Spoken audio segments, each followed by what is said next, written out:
Fala nação palmeirense, sejam bem-vindos aqui a mais um vídeo do Palmeiras React. Hoje vamos reagir aqui a ESPN, né, no pós-jogo aqui do Palmeiras, essa vitória gigantesca, né, que tivemos agora, 4-1, né, uma vitória com um show do Andrés, dois golaços, né, uma vitória maiúscula, né, para se manter lá em cima no campeonato, né. Então, sem mais delongas aqui, bora pro vídeo. Não se esqueça de deixar um like e de se inscrever. Sport Center para vocês. Não é um Sport Center cheio de sábado, porque é assim que a gente comemora o nosso fim de semana. Estou ao lado do Gustavo Zupac, vamos falar muito da 24ª rodada do Campeonato Brasileiro.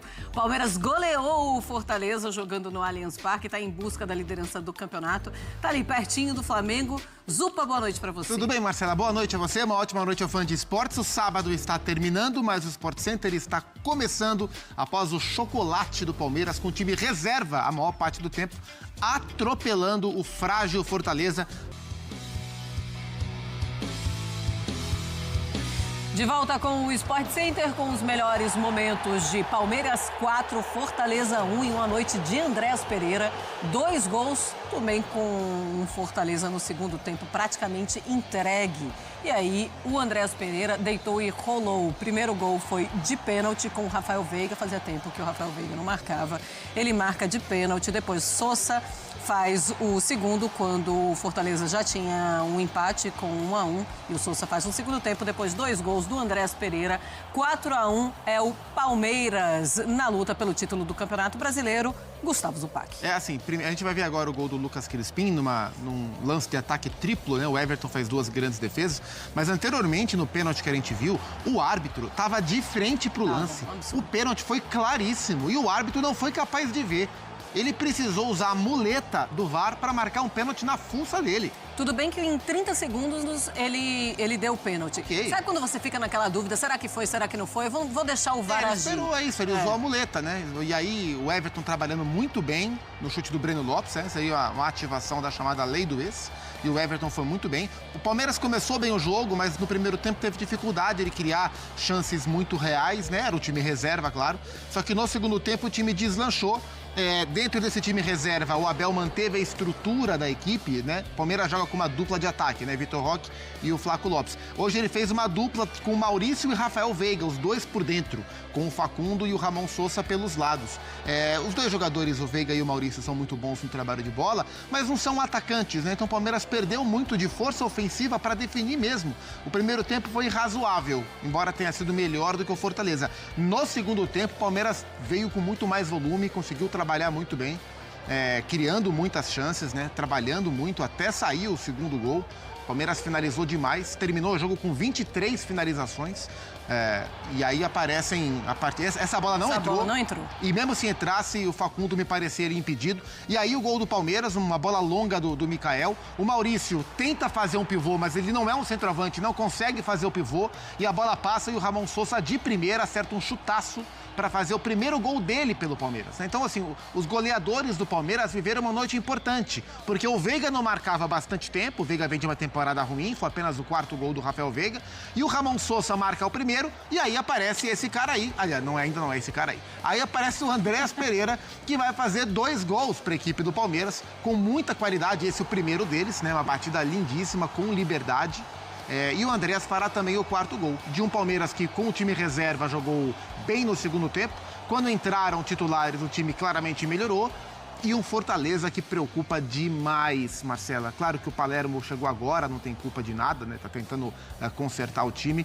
Mas é um Fortaleza de um nível de preocupação muito grande. É uma cara de rebaixamento gritante, a dificuldade que tem para jogar o Fortaleza. E hoje foi amassado pelo Palmeiras, especialmente no segundo. Olha, o time largou, todo mundo largou. Andando, né? Então uma vitória O Andrés podia colocar essa bola onde ele quisesse. confortável pro Palmeiras. Olha, Ali, olha os números então desse Palmeiras e Fortaleza. E olha que era um Fortaleza que poderia ter terminado o primeiro tempo, depois daquela bola do Breno Lopes, com 2-1. Poderia ter terminado o primeiro tempo na frente do Palmeiras. Sim. Mas o Palmeiras depois deslanchou também no segundo tempo. Posse de bola 66% a 34%, 23 finalizações a 8, 9 finalizações no alvo a 5 do Fortaleza, grandes chances 7-4, ações na área rival 28-15 e escanteios 11-2, muito pelo que fez também o Palmeiras no segundo tempo. Um Palmeiras que foi em busca da vitória o tempo inteiro, principalmente no segundo tempo, e aí também é covardia, né? Você entra com o time reserva, claro, pensando no jogo da volta contra o River Plate pela Conmebol Libertadores na próxima quarta-feira, e aí quando dá ali uns 30 minutos, peraí, deixa eu dar um pouco de ritmo, 20 e pouco, né? Deixa eu dar um pouco de ritmo aqui para os meus jogadores que vão entrar na Libertadores na quarta-feira. Aí você coloca Flaco, você coloca Vitor Roque, você coloca Andrés, Felipe Anderson e Evangelista. Cinco titulares que entraram. Os 5 titulares você vai colocando, aí vai ficando ainda mais difícil para o adversário, e não só o adversário Fortaleza, qualquer adversário jogando com esse time titular do Palmeiras, que agora está muito encaixado, vai ter muita dificuldade. Vamos lá para o Allianz Parque, a gente conversa com o Rafael Valente, ele vai trazer um pouco do clima da torcida, como é que os torcedores estão se sentindo depois de uma semana mágica, hein, Valente? Boa noite e bem-vindo ao Sport Center. Boa noite, Marcela. Boa noite, Zupac. Boa noite ao fã de esportes. Estou aqui no Allianz Parque, na área em que a gente aguarda a saída dos jogadores para o ônibus da delegação. Vamos ver quem vai parar para falar com a gente.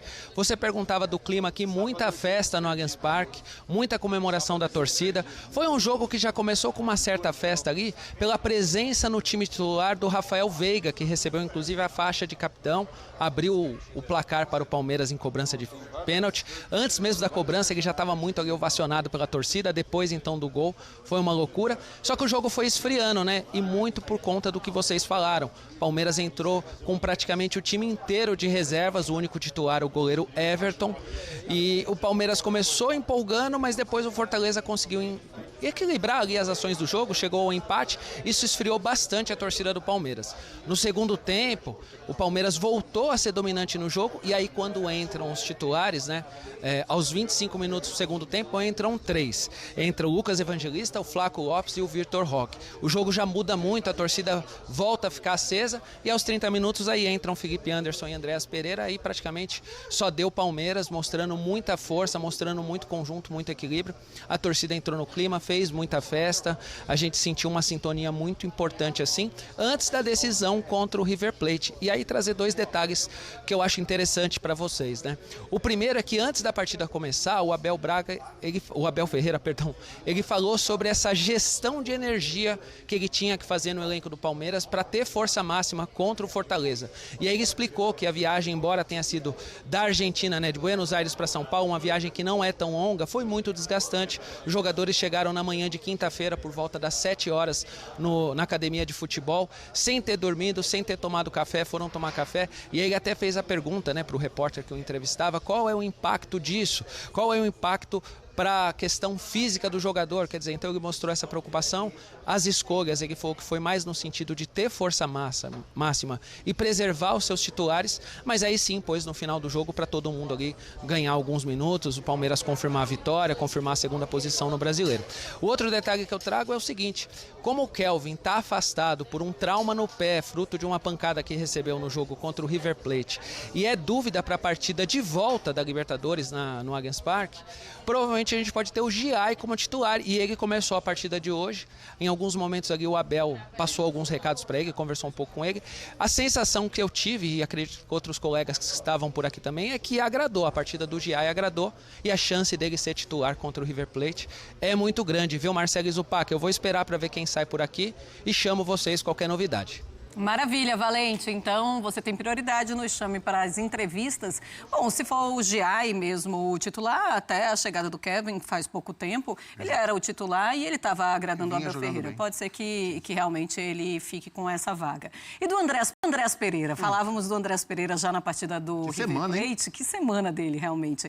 E a conversa e a discussão é titular absoluto, não tem mais para ninguém? É, Zupac? Assim, tecnicamente ele veio para ser titular do Palmeiras. Agora, essa conversa de titular absoluto, ela fica muitas vezes em segundo plano, porque a temporada exige que os técnicos estejam trocando o time o tempo todo, né? Mas pelo que o Andréas mostrou nessa semana, pelo que a gente sabe que ele é capaz de mostrar, né, no todo, e pela resposta imediata no primeiro momento, quando a gente imagina um jogo importante e o Abel escolhendo os seus melhores jogadores, dificilmente o Andréas vai estar fora, independentemente da função que ele exerça, seja de segundo volante, o que ele ainda não foi na equipe do Palmeiras, ou como esse meio meia um pouco mais avançado, vindo da direita para dentro ou pela faixa central, como ele foi no jogo de quarta-feira em Buenos Aires. E no jogo de hoje ele entrou com um aproveitamento altíssimo. É bem verdade que ele encontrou um espaço, uma defesa, um sistema defensivo convidativo do Fortaleza, meio que largando mão, não marcando ninguém, e o Andreas bate muito bem na bola. A gente viu no cruzamento para o Gustavo Gomes na quarta e nos 2 chutes de hoje.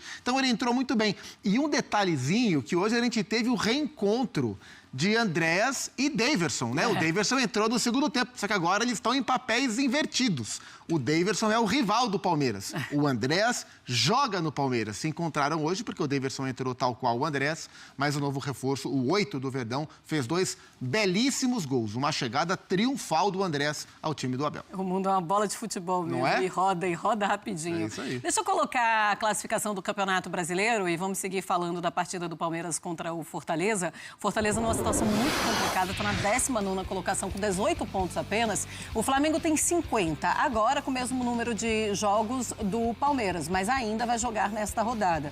Então o Palmeiras sempre vai ficar com um jogo a menos, pelo menos até aqui. Então 50 pontos do Flamengo, o Palmeiras tem 49, o Cruzeiro tem 47, o Cruzeiro com 23 jogos. O Botafogo fechando o G4 com 39 pontos conquistados. O Botafogo que já venceu nessa rodada, venceu o Galo, também vamos falar dessa partida. Depois vem o Mirassol com o mesmo número de pontos do Botafogo. O Mirassol ainda joga. Tem o Bahia com 37, o São Paulo tem 35 pontos, o Fluminense 31 pontos, também já jogou e venceu o seu jogo. Red Bull Bragantino é o 9º colocado, 31 pontos, e o Corinthians fechando a primeira página, o 10º colocado, com 29 pontos conquistados. Aí temos o 11º, o Ceará, 28 pontos, que empatou hoje com o Bahia. O Internacional ainda joga, tem Clássico Grenal amanhã, 27 pontos é o 12º. O Galo tem 25 pontos, é o 13º. O Grêmio tem 25 pontos, é o 14º. Vasco e Santos, 23 pontos, o 15º e o 16º. Então, Santos, o primeiro time fora da zona de rebaixamento. Na zona de rebaixamento temos o Vitória, que perdeu a sua partida hoje para o Fluminense, 22 pontos. Juventude tem 21. Fortaleza, 18 pontos conquistados apenas em 23 jogos. É importante que a gente coloque ali o número de jogos também, tá? E o Sport é o lanterna da competição com 11 pontos. Quem está falando neste momento é o Palermo. Vamos. Então, esse foi o vídeo, pessoal. Espero que tenham gostado. A gente viu aqui a ESPN falando, né, desse pós-jogo aqui que tivemos agora contra o Fortaleza, 4-1. Um jogo com a vitória com V maiúsculo, uma vitória grande, uma vitória de time que vai ser campeão, que é time para brigar para vencer o campeonato. Né, no primeiro tempo tivemos um empate, né, que se manteve até uma parte ali do segundo tempo, em que o Souza recebeu uma bola cruzada e de primeira fez um golaço. Tivemos 3 grandes golaços do Palmeiras nesse jogo. 2 gols do Andrés, 2 golaços do Andrés, pelo amor de Deus, jogou demais, demais, demais, demais. E um golaço, né, do Souza. Souza fez, acho que seu primeiro gol pelo Palmeiras, se eu não me engano, né? E o Andrés fez seus 2 primeiros gols, né? Ele já tinha dado uma assistência ao Gustavo Gomes na Libertadores no último jogo e fez agora 2 gols. Ele pega muito bem na bola, o goleiro ficou totalmente rendido, não teve o que fazer, largou, joga a luva, não teve como defender e vencemos essa vitória lindíssima que tivemos hoje contra o Fortaleza. Pessoal, esse foi o vídeo, espero que tenham gostado, né? Não deixe de se inscrever, de deixar um like, né? Tamo junto.